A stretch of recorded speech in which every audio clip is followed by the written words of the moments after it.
What up, Salvador Briggman here. Welcome back to the Crowdfunding Demystified YouTube channel. On this channel, we love to talk about crowdfunding, specifically how you can use Kickstarter and Indiegogo to catapult your ideas out there into the world, to get a new idea that you have when it comes to a product, something that you've created in terms of an invention, or even more of a board game or a tabletop, or even something more artistic related, to really get funding for that, to build and coalesce an audience of people out there that are your absolute raving fans. And I think that one of the coolest things as well when it comes to crowdfunding is being able to actually have a product in the wild that people try out, they give you feedback. It's really one of the coolest experiences in my opinion. So that being said, in today's video, I want to dial in when it comes to the actual rules, like the bread and butter rules that you need to follow if you're going to be doing a Kickstarter campaign and putting that out there to the world. By following these rules, not only are you ensuring that you're following sort of the terms of service of the platform, you're not going to get into any kind of issues when you go live. Particularly, this is more of a big issue. I think that actually if you get a lot of funding, particularly then this comes more into play. So you're going to go through some of those rules today, some of the things that you should be aware of before going live with your project. And whether you're planning this 6 months in advance, 3 months in advance, or you're going live tomorrow, I hope that you really find this video to be useful and helpful.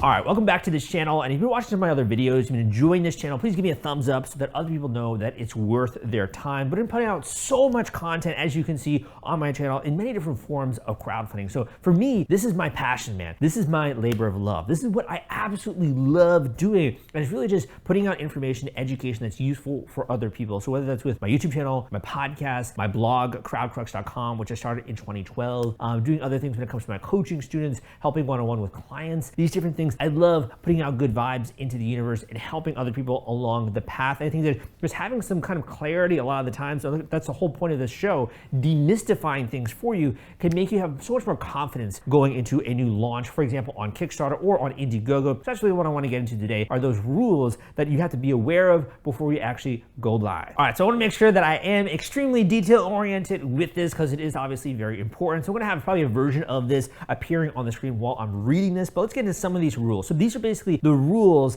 that Kickstarter has enacted that you need to be aware of as a project creator, and they are changing over time. There are some sort of bedrock rules, I'd say, but some of them do change over time. So you should definitely look at the updated version. But that being said, the first thing is that there are many different categories on Kickstarter. So just got to read from this. There's arts, comics design, crafts, fashion, film and video, food, games, journalism, music, photography, publishing, technology, theater. There's so many different categories that are on Kickstarter. And really the first step, I would say, when deciding whether or not you're going to launch a campaign on their platform, aside from reading my book, The Kickstarter Launch Formula, is that you should really think about what category are you going to fit into when it comes to your invention, your design product, whatever it is that you've created. Maybe it's a new book or something like that. What category are you going to fit into? That's the first decision you really want to make. The reason why is that you got to fit into one of those categories in order to launch a project on Kickstarter. The next thing is that projects must create something to share with others. So a project that you're putting out there on Kickstarter.com must create something to share with others. To go a little bit more in depth into this rule, Kickstarter can be used to create all sorts of things: arts, gadgets, events and spaces, ideas and experiences. But every project needs a plan for creating something and sharing it with the world. At some point, the creator should be able to say, "It's finished. Here's what we created, enjoy." So in my opinion, the reason why this rule exists is to really kind of delineate or to put Kickstarter into a different kind of category than many of the other crowdfunding sites that are out there. So for example, GoFundMe is another very popular crowdfunding website on the web. I put out videos on GoFundMe and other sites like that used for personal crowdfunding. So those types of campaigns can usually be open for a very long period of time, and they're not necessarily sharing anything necessarily with the audience. They could, but they don't necessarily have to. With Kickstarter, you have to have some kind of an end product. So there has to be a project that results in something that can be shared with other people, whether that is an experience, whether that's actually a physical product or a gadget or a gizmo, something in the way of rewards, some way to involve people. There has to be sort of something where you say, this project is finished, it has been completed, and also there's something that you can point to and show to that is actually been shared in some way as well with other people. Immediately off the top of my head, and this I think is actually more clear, just some of the things that are going to not fall into this category would be, again, if you're continuing to raise money on a very large, long duration kind of a basis where the thing is just kind of open, obviously you can't have that be available on Kickstarter. The other would be if you're doing a project that doesn't have any kind of end result in any kind of way, you're basically just raising money and having people donate money to you. That's not something that's going to be as well allowed on the platform. And the last thing I would say from this rule as well is it kind of baked in as well into the actual structure of Kickstarter, which is having updates. So for example, if you're doing a project and you're just taking all these funds and using this to work on a startup idea that you have, but you're not updating people, there's no kind of end result from that, you actually aren't building anything, that would definitely be against the actual rules when it comes to Kickstarter. So you want to have something that's created. There should be a project with a final end date of some sort. You should have a timetable as well, ideally, when it comes to your timeline for your reward delivery. But that's, I'd say, the first rule, and then kind of encapsulates a lot of the first rule when it comes to Kickstarter. The second rule is that projects and backer statistics must be honest and clearly presented. They must be honest and clearly presented. So to go a little bit more in depth here, our community is built on trust and communication. Projects can't mislead and people or misrepresent facts. Creators should be candid about what they plan to accomplish, how they plan to do it. When a project involves manufacturing and distributing something complex like a gadget, we require projects to show backers a prototype of what they're making. We prohibit the use of misleading imagery. Creators should not misrepresent or artificially inflate the number of backers or amounts pledged to their projects. So to build on that first little point there, this rule, in my opinion, started to come more into being when photorealistic renderings started to become a much bigger thing in the early days of Kickstarter. So photorealistic renderings are basically, you take concept sketches, and you can watch some of my other videos out there about making an actual product. They take concept sketches, and one sort of phase in getting a product made is that you could have photorealistic renderings or designs done, where this is what it could look like. This is how it could function. The problem with that is that a lot of the times when you're doing a Kickstarter campaign, that doesn't necessarily mean that you can actually build that into the product roadmap. So the creator might actually be able to execute on that functionality, but they haven't been able to actually make that in a prototype form. So this, in my opinion, is Kickstarter's way of basically saying that you gotta have a working prototype. And if you're demonstrating functionality that doesn't yet exist and you're using things like photorealistic renderings to do that, that's a big no-no in the eyes of Kickstarter. Because again, they wanna have transparency when it comes to that. The other bit when it comes to this rule is artificially inflating the number of backers or amounts pledged to their project. So this again is kind of a gray area. I'd say there are people in the community who will inflate the amount that has actually been supported when it comes to their Kickstarter campaign. And that's because, again, until the campaign actually ends, people can decide to cancel their pledges. So if Kickstarter ever detects that, for example, you had some people inflate your numbers by maybe backing your campaign and then pulling out at some point in time, that's really your decision. But this technically does go against the rules. They like it when they're very transparent when it comes to backer numbers, when it comes to statistics, and as well, like we talked about, when it comes to the actual functionality of the product or what you can do. So just continue to read a little bit of this rule, because I do actually think this is incredibly important. There's a lot of confusion as well, in my opinion, when it comes to this. Prototype demonstrations should reflect a product's current state and should not include any CGI or special effects to demonstrate functionality that does not yet exist. If a project requires software and hardware integration, creators are required to show that functionality and any dependency clearly or disclose that has not yet been developed. Misleading imagery includes photorealistic renderings, like I talked about before, heavily edited or manipulated images or videos that could give backers a false impression of the product during the stage of development. Additional context on our rules require prototypes, and prohibiting misleading imagery can be found here, and you can find this more information. I can maybe go into that at a further point in time. Further guidance on crafting an honest and clearly presented project can be found here. There's more supporting information basically, and as well when it comes to backer stats and facts. So I would say with this that definitely you want to err on the side, if you haven't yet created or developed some kind of software that requires integration with hardware, just to disclose that, right? Or to just disclose that it's in the working stage or that you're kind of getting there. That's going to make sure that you at least stay clear when it comes to this particular rule. In addition, the big key here is basically using CGI or, like I said, photorealistic renderings to demonstrate functionality that does not yet exist. So if you're using that to kind of mask the fact that the product isn't fully done, that's not going to be something that's really good, or that's going to be very frowned upon, if you will, when it comes to the actual Kickstarter platform. So you want to make sure you're going to stay clear of that. These rules can be extremely confusing, and there is more information as well you can dive into if you want to look into this. But if you feel like you're a little bit confused when it comes to this, or you want to have a proven launch plan when it comes to your Kickstarter or your Indiegogo campaign,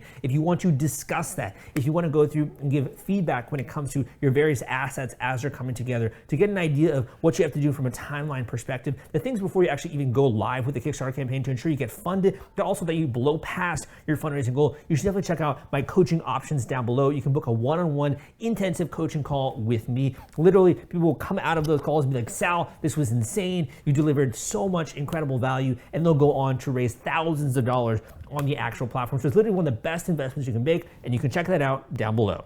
Want to take all the stress out of fulfilling your Kickstarter rewards? Fulfillrite is the turnkey solution that puts product delivery on autopilot. The Top Campaigns uses trusted high-tech provider to store, package, and ship their products. Focus on growing your business. Leave shipping to the experts. Don't wait. Get a custom quote from Fulfillrite today. Link in the description.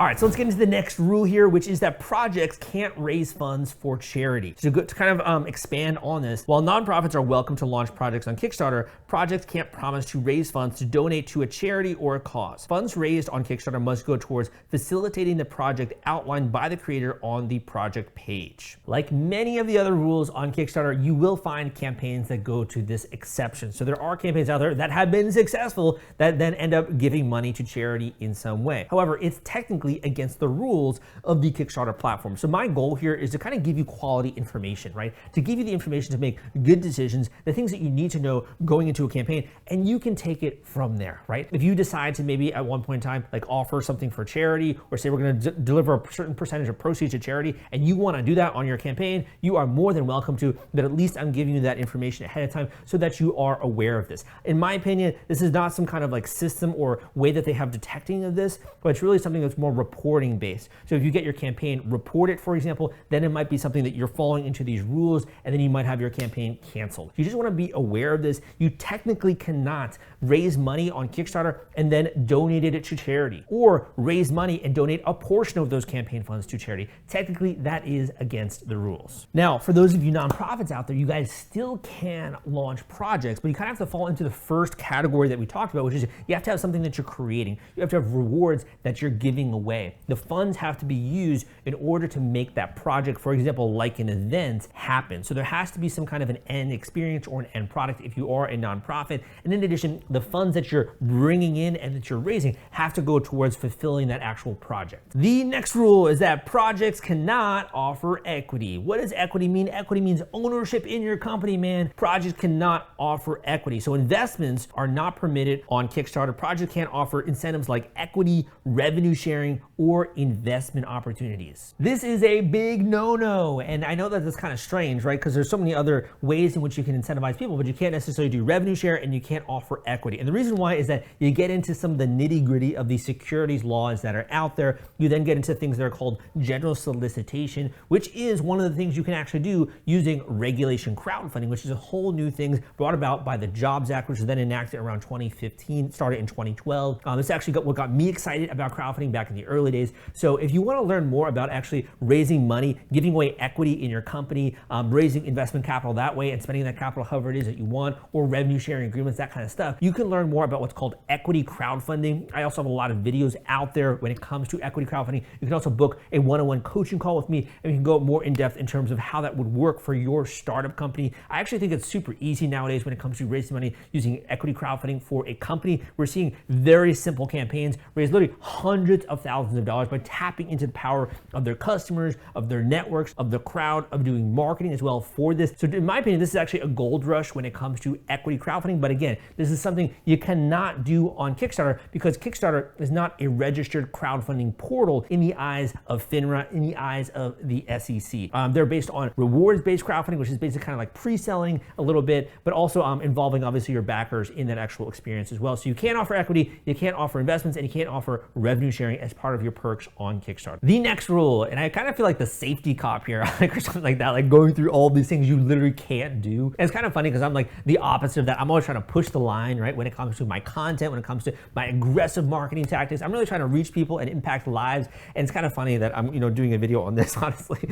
But projects can't involve prohibited items. So you can't involve prohibited things, okay? What does that mean? These are typically involved when it comes to your rewards, okay? So you have these different reward tiers, obviously, and people, they'll back your campaign, they get access to these different perks or these different rewards. So I'm just gonna read over a couple of these. There is a very long list here that I'm looking at, right? So I'm just gonna read over a couple of these and you can kind of look at this in your own time. So one is any item claiming to diagnose, cure, treat, or prevent an illness or condition. This is actually something really important. I've had a lot of people as well when COVID was happening, coming out with the new products that are promising to, alleviate those symptoms in some way or to help prevent that, for example. You have to be very clear about your wording when you are launching a campaign campaign that's something more around the lines of diagnosing, curing, or treating or preventing illness or condition. Otherwise, you might actually get caught in this particular prohibited item rule. The other are contests, coupons, gambling, and raffles. So for example, you can have a reward that's saying that, hey, when you back at 25 bucks, you're getting the product, and also you're gonna be entered into a raffle or entered into a contest of some kind. That is technically a prohibited item. Other ones are energy, foods, and drinks. Naturally, that's obviously something related to legal aspects around that. Offensive materials like hate speech, that kind of stuff, violence. Offering a genetically modified organism as a reward. Unfortunately, guys, you can't offer a genetically modified organism of any kind of sort, though I think a lot of our food, honestly, is probably genetically modified anyway, so I don't know how that fits in, right? You can't do live animals, which would be great. I'd love to have like a parrot campaign or something like that. Like have a parrot on my shoulder here when I'm doing my YouTube videos or something. But you can't offer live animals. You can't offer alcohol as a reward. Financial money processing, credit card services, financial intermediaries, political fundraising. That's actually a really big one. You can use political fundraising in other ways when it comes to Facebook, when it comes to other types of platforms. Pornographic material, projects that include discrimination, bigotry, projects that share things that already exist. This is actually something that I want to go into a little bit in depth. So I'm going to read a couple more, and then we'll go into that one in depth. Resale. All rewards must have been produced by or designed by project creators or by one of the people who are running the campaign. No reselling of things otherwise. Drugs, tobacco, vaporizers, weapons is actually another one that I want to go into, and other accessories. So I would say that of my coaching students, the weapons one actually does have some people that are falling into that, particularly if you're doing like a home defense kind of a project, or your project involves guns in some way, or for example, you might have something like a stun or a strobe light or something that's in your product. Sometimes it can get caught in that. I've had that happen one time with a client that I was working on, but we were able to get around that rule successfully. So just be aware of that. The one that I think is really big, honestly, and think you guys should listen up, because this might be a little bit of a different way to think about your project, is actually repackaging. So projects that share things that already exist, or repackage a previously created product without adding anything new or aiming to iterate on an idea in any way. So basically, if you are already selling a product, you technically can't sell it on Kickstarter. They want something that's exclusive to the platform. However, as you see here, something that's, if you haven't added anything to that particular offering, that is what kind of like a little bit of a loophole, if you will, when it comes to this particular rule. So if you already have a product that you're selling and you're thinking about doing a Kickstarter campaign for it, talk to me and we can figure out a way to make this work in the context of these actual rules and making everything, squeaky clean when it comes to that. The other is resale. All rewards must be produced or designed by the project or one of its creators. No reselling things from otherwhere. And the reason why this started to become a rule is because people would buy products elsewhere and then they would resell them under a different name, and basically kind of trying to white label products on Kickstarter. So this is a rule, in my opinion, that's basically saying do not do that. And if you do, you will get your project reported. I have worked with students as well who's had their project reported. We had to basically work with Kickstarter in order to show them that this is actually an original creation. Because a lot of times when you actually are very successful, you will have copycats that show up online naturally. So this is something just to be aware of, that you do want to have originally produced rewards. And also there's a way of sort of packaging rewards together as well if you've already created products in the past. All right, man, that was such a boring video, dude, but I got so many other great videos out there on my channel, whether it's talking about what do you have to do when it comes to marketing, how to really sell the sizzle to that steak, how do you get people excited about backing your campaign, how do you actually get them go and they show up on that page, and not only are they taking action, but they're also sharing this campaign with their friends. So whether you're trying to get funding, you're trying to test validation when it comes to a product, you're trying to grow a tribe, trying to build your brand, whatever it is, I know that there's so many great videos on this channel that will really help you moving you forward in that way, so you can reach your full potential as a creator, or as an inventor, as an entrepreneur, as a startup founder, however you want to label yourself. So make sure you hit that subscribe button. In addition, if you'd like to talk one-on-one about your particular project, you can book a coaching call with me down below, and we can get that call scheduled ASAP. So when it comes to this, giving me a little bit of information about what you're trying to do, what your objectives are, what you're trying to really go for when it comes to your goal, all that kind of stuff, you can learn about more on the coaching form down below in the description. But again, my name is Salvador Briggman. Hope that you are a little bit more informed when it comes to some of these Kickstarter rules, and I will see you next time.